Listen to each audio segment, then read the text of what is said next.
Ponder big balls. At least he changed his social media handle to Harry Balls. When that much money disappears, somebody broke some laws somewhere. Weird Elon Musk. They use that to destroy people.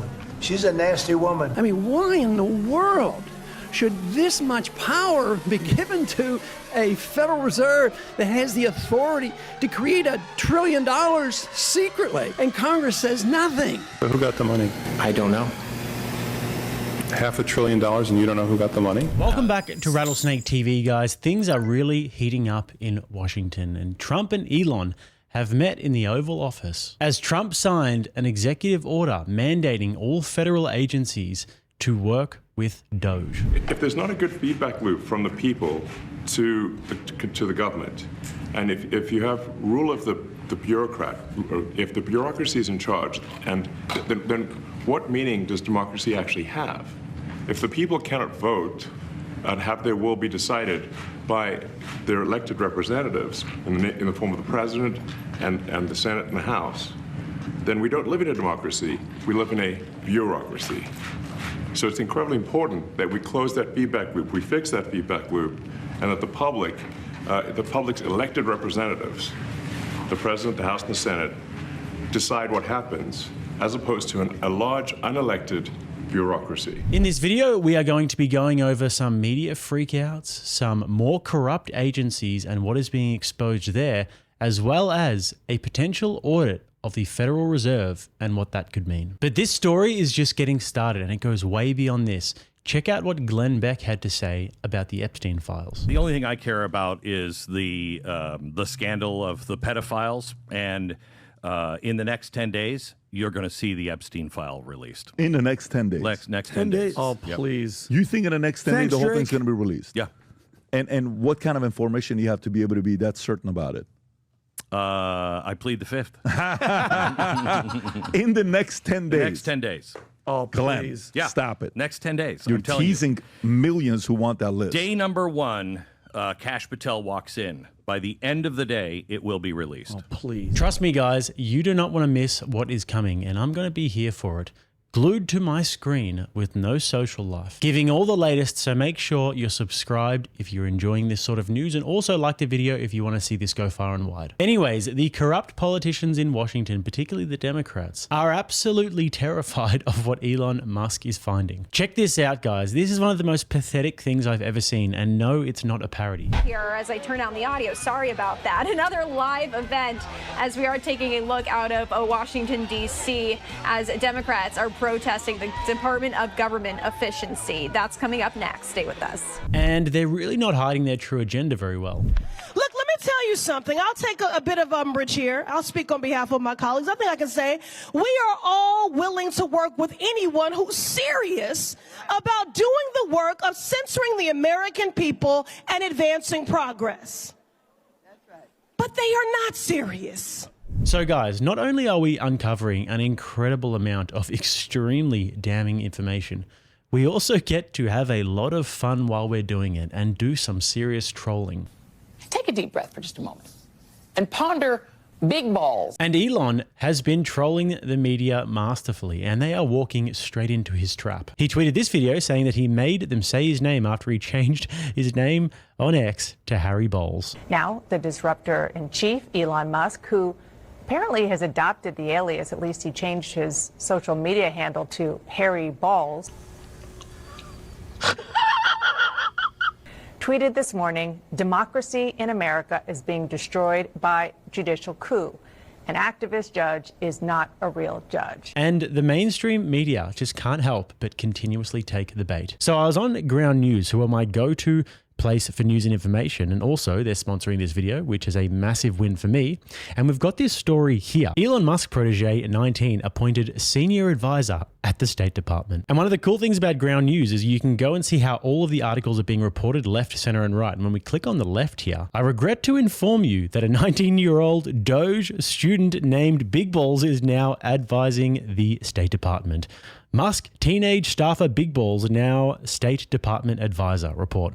Big Balls, Doge guy, 19, is now a senior advisor in the State Department. They simply cannot help themselves but to walk straight into the trap. It's like they don't even understand what trolling is. But guys, the great thing about Ground News is that they compile tens of thousands of sources from around the internet and put them all in one place, which does all of the heavy lifting for you. And for Rattlesnake TV listeners, Ground News is offering a whopping 40% off the Vantage plan, which is what I use. So all you've got to do to claim this amazing offer is hit the links in the bio, ground.news/rattlesnake. That's ground.news/rattlesnake. Or alternatively, you can hit the QR code on the screen right here and start your subscription today. And don't forget, guys, that Ground News is an organization that helps support independent media like myself. So if you use those links, you're also supporting the channel directly. But back to the video now, guys. This is why it's such a breath of fresh air to have a guy like Donald Trump in office who is actually competent and actually knows how to run a business. And he knows how to put together a solid team. As a CEO, you want to have people in place who are performing to their strengths and who are doing what they do best. Trump's got RFK with HHS, he's got Elon to Doge, he's got Homan at the border, and Ron Paul to potentially audit the Fed. The amount that he is getting done by taking the most competent people in their field and unleashing them to do what they do best is absolutely incredible so far. And Elon Musk tweeted this: "At this point, I am 100% certain that the magnitude of the fraud in federal entitlements, Social Security, Medicare, Medicaid, welfare, disability, etc., exceeds the combined sum of every private scam you've ever heard of by far. It's not even close." Coming from him, that is a massive statement because he knows he will be held to his word with this one. Now, on to the next story. I want to talk to you guys about the Consumer Financial Protection Bureau. Now, the CFPB is a government agency that was allegedly created after the 2008 financial crisis to protect those consumers in the financial sector. It's meant to govern and enforce rules around financial products, i.e. mortgages, credit cards, etc., to prevent unfair practices, provide consumer education and supervision, and handle complaints. This article by an account called Amuse on X says, unlike most federal agencies, it is funded not through congressional appropriations, but directly through the Federal Reserve, a mechanism explicitly designed to insulate it from accountability. So just to drive that home, funding comes from the Federal Reserve's earnings and not from congressional appropriations. This means that the CFPB has a separate automatic funding source, and Congress cannot control them through the typical budgeting process. By the way, guys, the Federal Reserve is not a government institution. It is a private institution. It's an independent central bank, and we'll get more to the Fed soon. Amuse goes on to detail how much power they have over the financial sector, and more so, how they use this power to push left-wing ideologies. This is something we've seen with the ESG movement. He states the mission creep is most evident in CFPB's promotion of diversity, equity, and inclusion, DEI, and environmental, social, and governance, ESG, initiatives, both hallmarks of progressive orthodoxy. Rather than focusing solely on preventing fraud or predatory lending, the CFPB has expanded its scope to enforce ideological compliance amongst financial institutions. Banks and lenders now face heightened scrutiny not merely for their treatment of consumers, but for their adherence to progressive social policies. The Bureau has threatened enforcement actions against institutions that fail to meet its evolving DEI expectations, effectively coercing them into funding left-wing initiatives under the guise of fair lending practices. This regulatory leverage allows the CFPB to exert influence over private financial decisions in ways that have little to do with consumer protection and everything to do with advancing a broader political agenda. Now, there's also evidence that the CFPB has been funneling money to left-wing activist organizations and left-wing media, which I alluded to in the last video, that I think that there's something very suspicious going on with a lot of these Twitch streamers and a lot of these leftist personalities on the internet who are completely insufferable, who no normal person would want to listen to, but they get all of this money and all of these inflated views. I think that there's a scheme going on here where they don't actually get the money directly, they get the money indirectly, which allows them to say that we are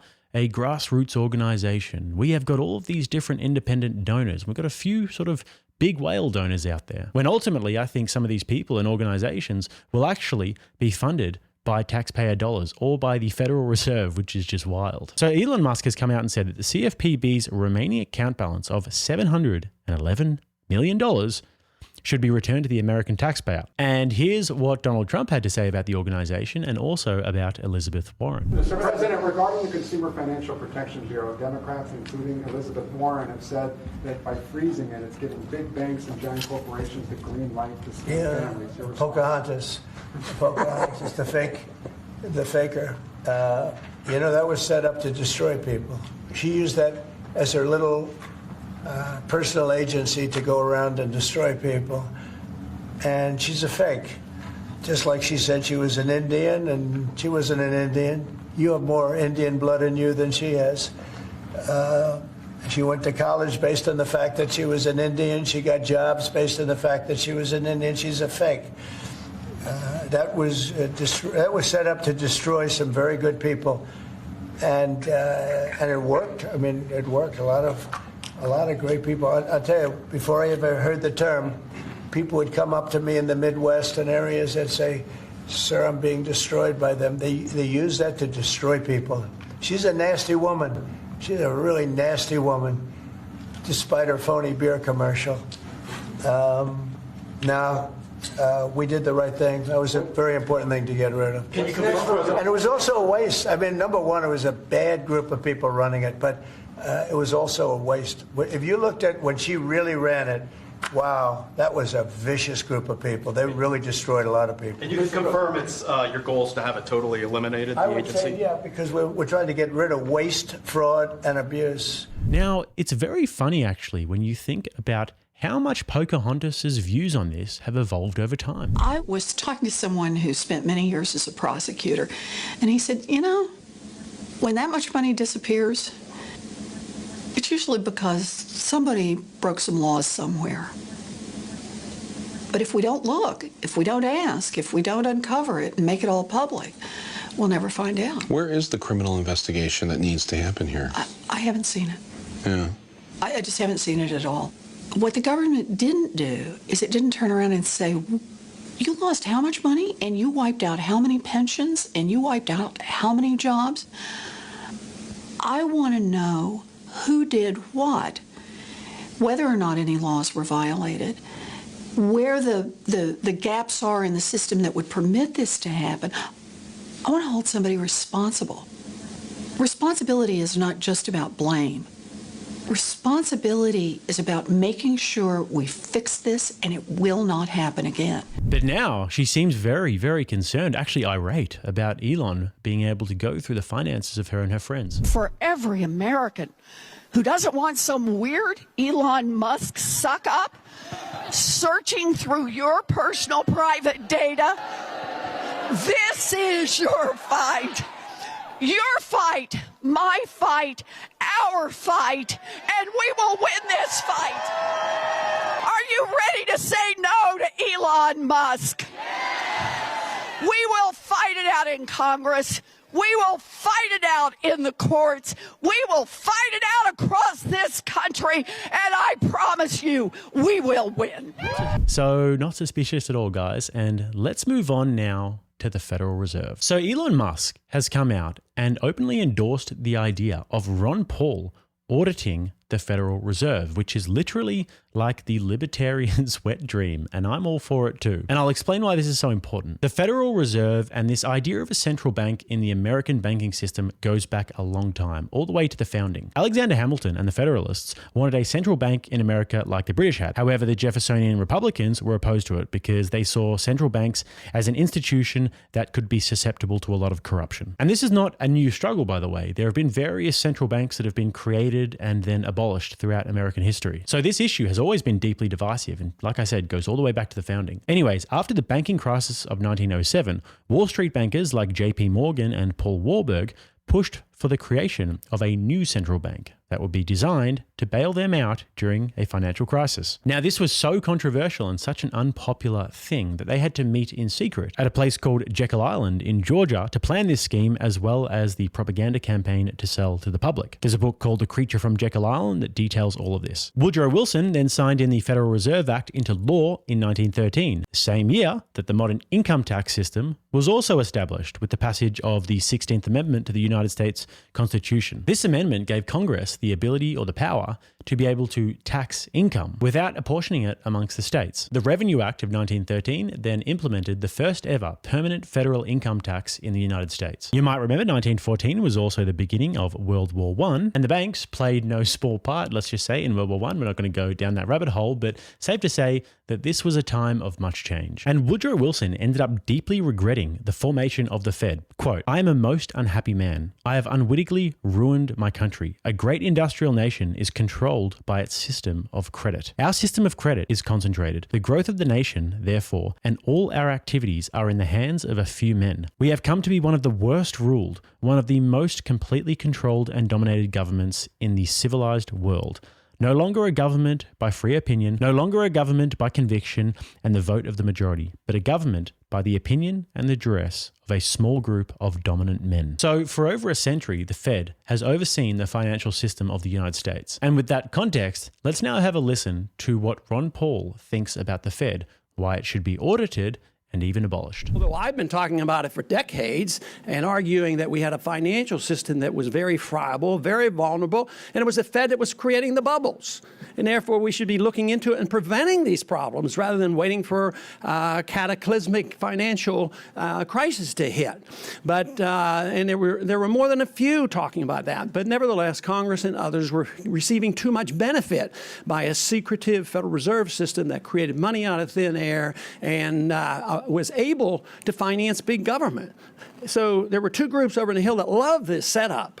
The one group, the conservatives, they loved it because you could finance war without being responsible. And the left liked it because you could finance welfare without direct taxation. It was the indirect taxation through inflation, the looting of the money supply that financed big government.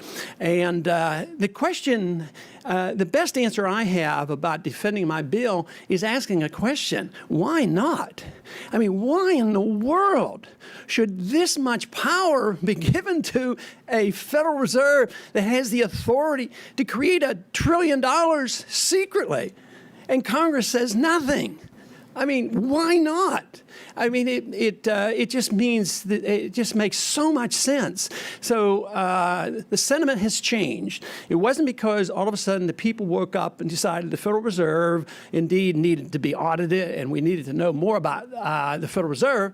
It had to do with the TARP funds. It was $700 billion. It's sort of like what they do after the emergency, like 9/11. Well, we need a Patriot Act. If you don't vote for the Patriot Act, you're not patriotic. And they rush that through in a couple weeks and nobody gets to read it, but the people want action. So when the crisis hit, TARP funds were passed, $700 billion.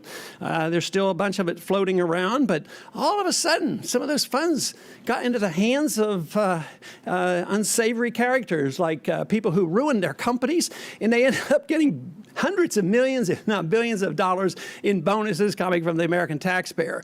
People say, what is going on? And they send a strong message out to Congress. We want to know what's happening. We want transparency. Let's find out what's happening. But then it became known to so many people at the grassroots level that the Federal Reserve is very much involved. They don't quite understand how the Federal Reserve created our problems, but they understand how the Federal Reserve has been very much involved.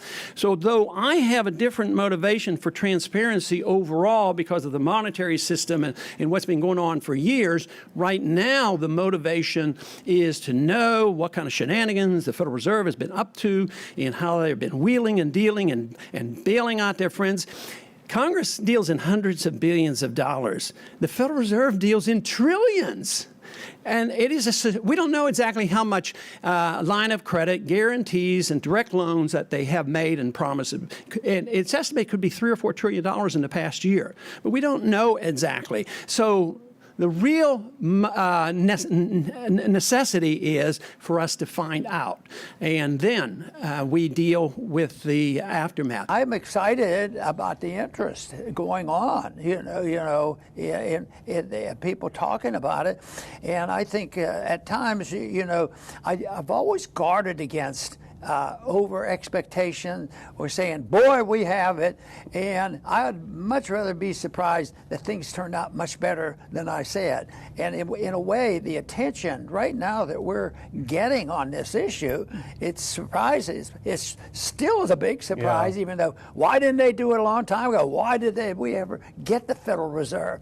So anyway, I'm sort of excited about what's going on and the interest they have. And I think everything comes from the people. When there's a prevailing attitude, you know, the ideas can't be stopped. And I wonder if this is getting to be a prevailing attitude, you know, about sound money. It's been around for a long time and it has its ups and downs, but it started thousands of years ago of the significance and the importance of understanding what monetary policy is. Yeah, there are a lot of naysayers out there. You know, Elon is our friend Jonathan Turley said his opponents are calling him, you know, Muskenstein. You know, he's this Frankenstein monster. And I'm sure that, you know, not everything is perfect. But what I find strange, Dr. Paul, is people basically saying, I don't want to know. You know, he's got a team of young engineers, young, very bright people, and they're going through places like Treasury. They're going through places like USAID, and they're saying, you guys would not believe what we found here. It's incredible. And instead of saying, wow, you guys are doing a great public service, this really is terrible stuff, they're saying, we don't want to know, don't tell us. But, you know, people are talking about, well, let's audit it. And you're right, audit the Fed first, because that will provide the ammunition to shut it down. Because when you saw what was happening with AID, that can't be reformed. Get rid of it. It's awful. And that'll be so. What would you anticipate if you went in there and you just really ripped the lid off of what kinds of stuff do you think you'd see? Where have we been for so long? Why didn't our schools teach something about the Constitution? So there's also this clip where it seems as though those at the Federal Reserve have a really good grasp on where this small amount of money is going. But who got the money? To financial institutions in Europe and other countries. Which ones? I don't know. $500 billion, and you don't know who got the money? The loan went to the loans go to the central banks, and they then put them out to their institutions to try to bring down short-term interest rates in dollar markets around the world. Well, let's start with which central banks got the money. There are 14 of them, which are listed I'm sure they're listed in here somewhere. All right. So who actually made that decision to hand out $1 trillion that way? $500 billion. Who made that decision? The Federal Open Market Committee. Okay. And was it done at one time or in a series of meetings? A series of meetings. And under what legal authority? We have a long-standing legal authority to do swaps with other central banks. Do you happen to know anything? It's not an emergency authority of any kind. Anything specific about it? Do you know my counsel says Section 14 of the Federal Reserve Act. So guys, safe to say that audit would be extremely interesting and would probably open up a big can of worms. And if you're a libertarian out there, then I want to say congratulations. So anyways, more to come, guys. I couldn't get it all in this video, so we've got one coming out tomorrow. Don't forget to check out the reality-based merch store, literally the most based merch on the entire planet Earth. Links are going to be right below there. We've got the Many Men Trump shirt, we've got the MAGA Wars jumper, and just everything that you can think of that's based. Furthermore, guys, don't forget to check out Ground News. All of those links are going to be below. And if you want to watch another video, you can click right here. Till next time, I'm Jake. This is Rattlesnake TV, keeping you armed and dangerous.